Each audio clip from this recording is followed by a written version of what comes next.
It's showtime, friends, so let's grab your snacks and be ready today to see about all the characters who has worn the Iron Man's armor so far in the Marvel Cinematic Universe. Let's start. Several characters have surprisingly worn Iron Man's armor in the Marvel Cinematic Universe. Since Tony Stark, Robert Downey Jr., created the Mark I Iron Man suit to escape captivity in Jon Favreau's original Iron Man film, the character has continued to improve his suits until he died in Avengers: Endgame. Over the years, he had worn countless incarnations of the costume as he fought to keep Earth safe from bad guys, be it on his own or with the Avengers. That said, Tony wasn't the only one who donned his suits. But not everyone who has wore the suit was Tony's ally, however. Let's know about them. The first Iron Man suit was born out of Tony Stark's desperation after the 10 Rings, with Obadiah Stane as Jeff Bridges, backing, kidnapped him during a business visit in Afghanistan. The Mark I was created with the help of Ho Yinsen, Sean Tub, who was in captivity with Tony in the cave. After successfully escaping, Tony continued to tinker with the suit, using his technological and financial resources to improve the armor. This allowed him to personally assume a superhero status and eventually become an Avenger. He was wearing the Mark 85, his final Iron Man armor, when he died in Avengers: Endgame. Eventually, when Tony Stark became increasingly indisposed in Iron Man 2, James Rhodes, Don Cheadle, took it upon himself to don the Mark II with Justin Hammer, Sam Rockwell, dubbing him War Machine. Despite Tony's initial objection to Rhodey wearing his suit, he eventually came around about it, resulting in the character also getting some major upgrades over the years. In his last outing in Avengers: Endgame, War Machine was wearing the Mark VI, the 6th incarnation of his battle armor. Pepper Potts, Gwyneth Paltrow, first time inside an Iron Man armor was a spur-of-the-moment kind of instance. After Tony publicly goaded the Mandarin in Iron Man 3, revealing his Malibu address, his home was attacked by Aldrich Killian's, Guy Pearce, people, which resulted in his home's destruction. Instead of saving himself, he opted to rescue his girlfriend first, sending his suit to protect her from what was happening. Once Pepper was safely evacuated outside, he called his suit back to himself so he could also escape. This wasn't the only time Pepper Potts got in an Iron Man suit, though. In the 5-year time jump after Thanos, Josh Brolin, Snap, Tony made his wife her very own suit, as initially revealed in his interaction with their daughter, Morgan, Lexi Raby, who was playing with its headpiece. Pepper's violet armor mines inspiration from the character's comic book superhero identity as Rescue.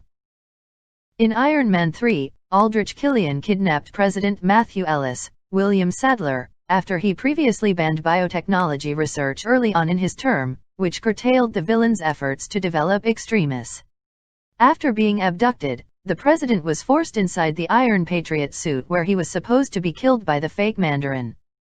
Luckily, Tony and Rhodey arrived in time and battled it out with Killian and his extremis soldiers, saving both the president and Pepper Potts, who was also taken. Another character who was trapped inside an Iron Man suit in Iron Man 3 was Aldrich Killian. During the film's climactic battle, the villain, who was powered by extremis, had forced Tony Stark out of his suit.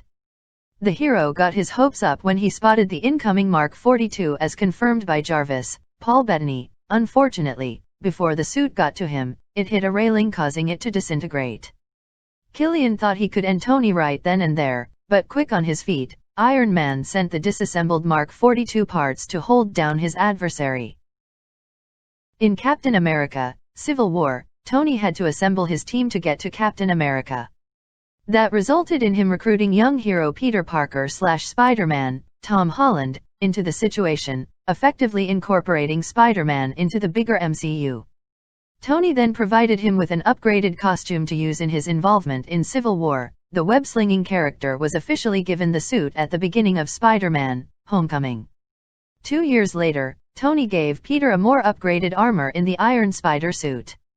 This allowed the kid to function in space during Avengers: Infinity War. It's what he was wearing when Peter turned into dust on Titan, following Thanos' snap, and the same thing he was sporting when he came back in Avengers: Endgame.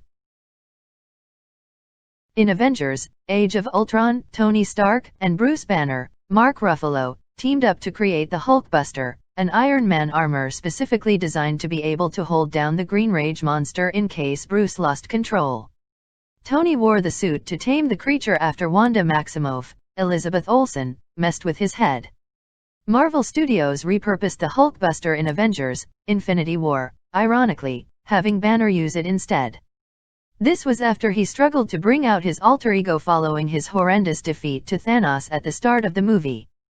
This allowed him to participate in the massive battle in Wakanda where some of the Avengers and their allies battled the Black Order as well as hordes of Outriders. This final entry is a bit unique as it didn't actually make it on screen, despite the scene being filmed. In Avengers: Infinity War, Doctor Strange, Benedict Cumberbatch, and Iron Man were supposed to switch costumes. The latter was going to sport the Cloak of Levitation, which was previously revealed in a BTS video as part of the movie's marketing. The footage of Doctor Strange in an Iron Man suit can still be repurposed for future Marvel Cinematic Universe projects. Thanks for watching. Please subscribe and tap the bell icon to all for more hits.